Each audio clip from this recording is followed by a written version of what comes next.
Okay, looking at number 4, we have a table of values. It says to write a quadratic rule that represents the table. Explain how you created your equation. So we have an x-intercept right here. We have an x-intercept right here, -2, 0. And then we do have a y-intercept, which we may need to use.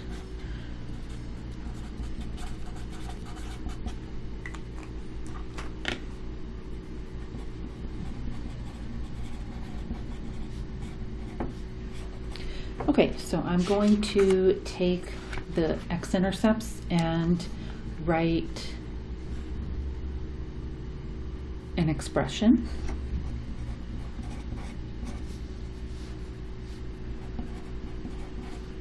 If my x-intercept is -7, 0, then my expression must be x plus 7, because when I substitute -7 for x, -7 plus 7 equals 0. I get 0 for y. It doesn't matter what I get when I substitute it into the other expression, because 0 times anything is going to be 0. Okay, over here, when I substitute -2 in my expression, I should get 0 for an answer. So that's going to be x plus 2. -2 plus 2 is 0. I would, if I was substituting -2 in the place of x, I would be substituting it here also, which would give me 5. But that doesn't really matter, because this would be 0, and the whole thing would give me 0. Okay, so this is probably my equation, but I'm going to just check and make sure that this y-intercept works. Remember, sometimes it's not that easy. Sometimes you do have a leading coefficient that might be a -1 or some other integer. So I'm going to, actually, looking at this, you could just leave it, well, we have to see what a is, but if a is 1, you could just leave it like this and be correct. But I am not sure if a is 1, so I'm going to multiply x plus 7 times x plus 2.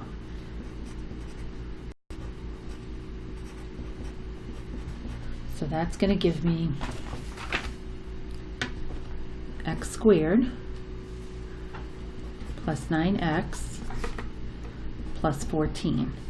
Okay, now I am not sure if that's the equation. So to be sure, I'm going to take my y-intercept. You could take any point, but this is the easiest one to use. And I'm going to substitute 0 for x.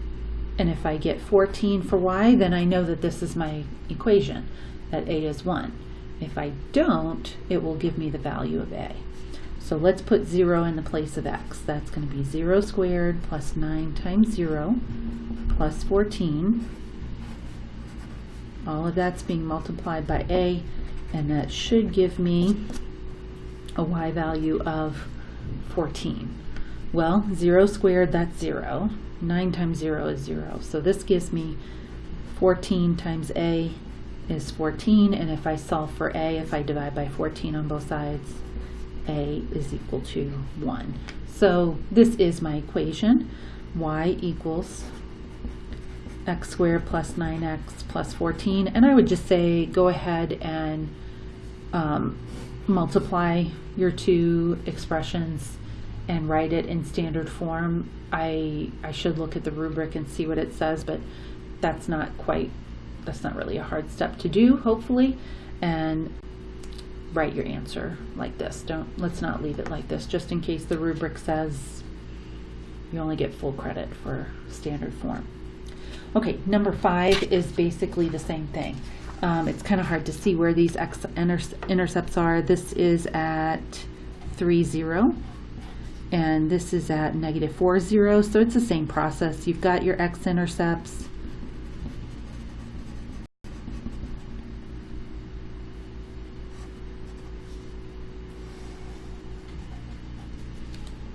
And we're just going to start with -4, 0.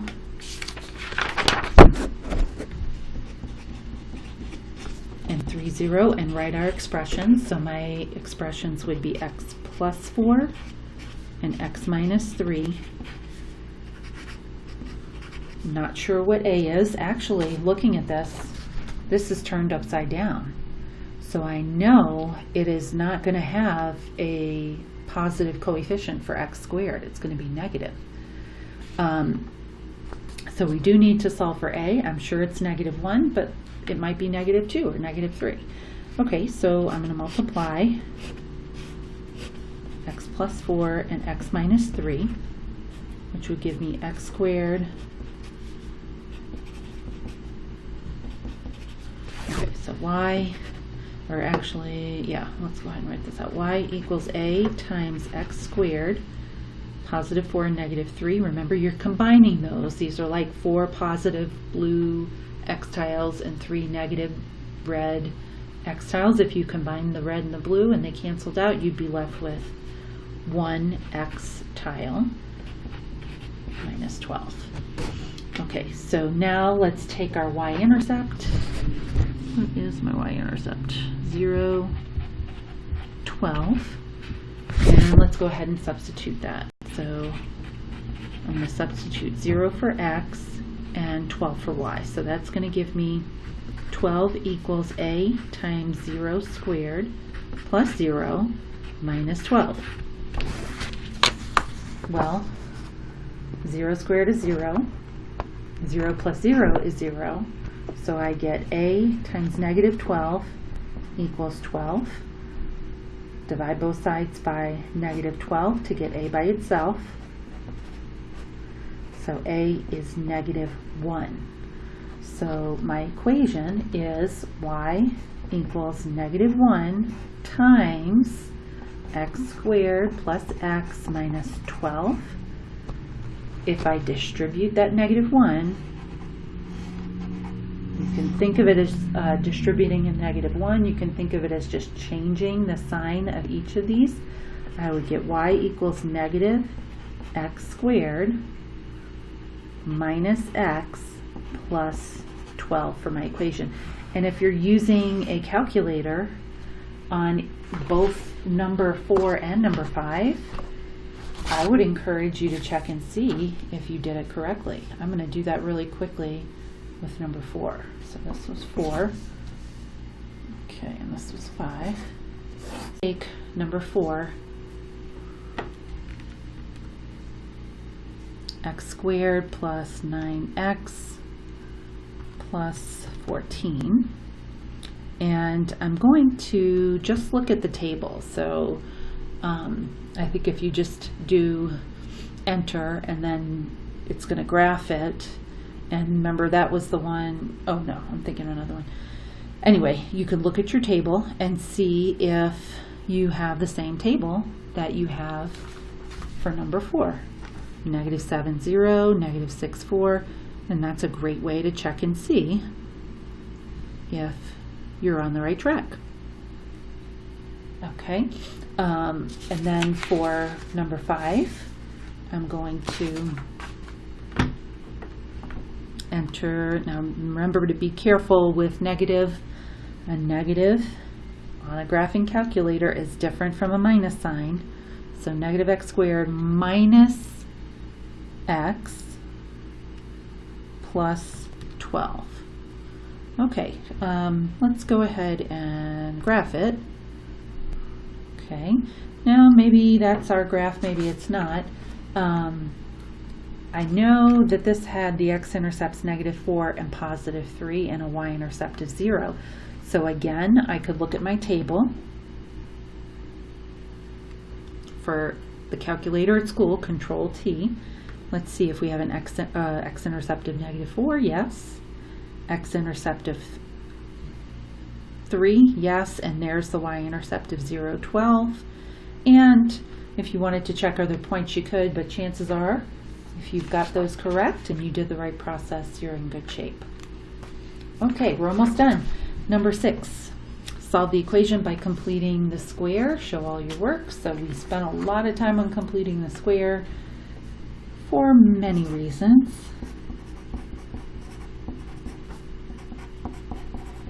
Let's see if we can remember how to do this. Do you remember what to do? So remember, when you complete the square, you are literally making this into a perfect square trinomial, and a perfect square trinomial is always in the form u squared plus 2uw plus w squared. And that's always going to factor into u plus w squared. So that may not make any sense. I will draw it out with tiles in a second. So I'm going to write x squared plus 12x space equals negative 15. And then I'm going to kind of think about what this would look like. I would have an x squared tile. I would have 6 x tiles right here, and 6 x tiles right here. And you don't have to be perfect in your drawing. You could use tiles if you wanted to on the test. I'm fine with that. So you could also just say, I know it's going to be x squared right here. It's going to be 6x tiles here, 6x tiles here. You don't have to draw the individual tiles. So you're always taking this term, dividing it by 2, putting half of your x tiles here, half of your x tiles here, and to get how many unit tiles you're adding, you're multiplying this length by this length. So I would be adding 36 unit tiles to make it a square, to make it a perfect square. So plus 36, if I add 36 to one side of the equation, I have to add 36 to the other side to keep it balanced. Now I'm going to write this square, it is a square, as a product of the length and the width. So this is x and x. Remember, these were all x tiles, so the short side of an x tile is 1. Length is 6. This length is 6. So then this would factor into, as a product, it would be x plus 6 squared equals, and then negative 15 plus 36 would be 21. Same process over here. Now I know how to solve this. This is called, the book calls this perfect square form. And I'm just going to go backwards. I'm going to undo the squaring by taking the square root of each side. That is going to give me x plus 6 equals plus or minus square root of 21. Now 21 is not a perfect square. I am going to break this down into two equations. X plus 6 equals square root of 21, and x plus 6 equals negative square root of 21. And then I'm just going to get x by itself. So I'm going to subtract 6 from each side. That's going to give me negative 6 plus square root of 21. Subtract 6 from each side on this equation. X equals negative 6 minus square root of 21. And these are my x-intercepts. They're not quite as pretty as an integer, but those are my x-intercepts. They are decimals. And again, you could check your work on this. If you take that original equation, x squared plus 12x equals negative 15, if I were to write this in standard form, it would be x squared plus 12x plus 15. And I could, let's see, x squared plus 12x plus 15. Okay, I am going to graph this. The window is not ideal, so I'm going to adjust my window, and the steps are actually it's easier for you to adjust your window than it is for me right now, because this is kind of I'm gonna do this, and then if this doesn't make sense, I'll show you how to do it on the Inspires. Okay, so I'm lowering that x-min because I could tell it wasn't showing me that left x-intercept. Okay, and then I'm going to do, let's see, how do I do it on these?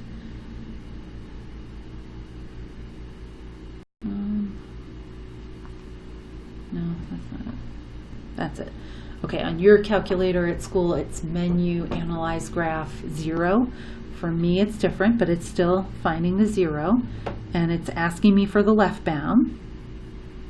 On your calculator at school, you get a nice little dotted line. I have the little spider on my screen, and I'm telling the calculator where to look. Okay, and it tells me to guess, so I put it as close to the x-intercept as possible. Negative 10.58. Let me write that down.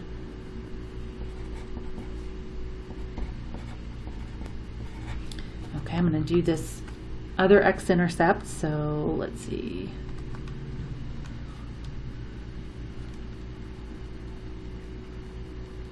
And I think I made a video, yeah, I did a video on how to do this on your calculator, on your Inspire, before the strike, so it's up there. Okay, negative 1.42. Oops, that's a negative 1. Okay, now I'm going to go to my regular scratch pad, and I'm going to type in -6 plus the square root of 21. That matches what we got right here. -6 minus the square root of 21. That matches this answer. So that's a nice way to check your work. Use your calculator and find those zeros. Okay, number 7 is just a little review of probability. Esmeralda had trouble accessorizing her outfits, so she made these spinners to randomly select what she would add to the clothes she's wearing. Note that each fraction of the circle is listed within each section. Make an area model or a tree diagram to model the possibilities, and then we're going to find the probability that she will add a scarf and boots to her outfit. Okay, I'm going to do area. I may just do area just for sake of time. We'll see. Okay, so I probably should make that a little bit bigger. So this first spinner has 1/4 chance she's going to get a hat, 1/4 chance she's going to get a pin, wear a pin, and 1/2 chance that she's going to wear a scarf. I'm going to divide this up accordingly. So here's the scarf. Let's see if I can do this. There we go. Okay, scarf is 1/2. Hat is 1/4. Pin is 1/4. Okay, over here we've got 1/3 of a chance for each of these, so let's divide this in thirds. So tall boots, 1/3. Short boots, 1/3, and then sandals, 1/3. So I could multiply all of these, but it's just asking me for the probability that she will add a scarf and boots to her outfit. So scarf and boots, tall or short. So let's look at the probability of having a scarf and tall boots. I would multiply 1/2 by 1/3, so that would be 1/6. Scarf and short boots would be 1/2 times 1/3, which would be 1/6. And if I were to add those two together, I would get 2/6 or 1/3. If I think I have time, I'll do a quick tree diagram. If she starts with the spinner, let's see, hat is 1/4, pin is 1/4, and scarf is 1/2. Okay, and then we have each of those branches having 3 branches, and there's a third. We're just interested in scarf and boots, so I'm just going to come over here. She's got 1/3 of a chance of wearing tall boots, third of a chance of wearing short boots, and then a third of a chance of wearing the sandals. So if I want to know the probability of her wearing a scarf and tall boots, I'm going to do 1/2 times 1/3, which would be 1/6. If I wanted scarf and short boots, 1/2 times 1/3 is 1/6. And if I want the probability of wearing both a scarf and boots, short or tall, I would have the same answer. It would still be 2/6 or 1/3.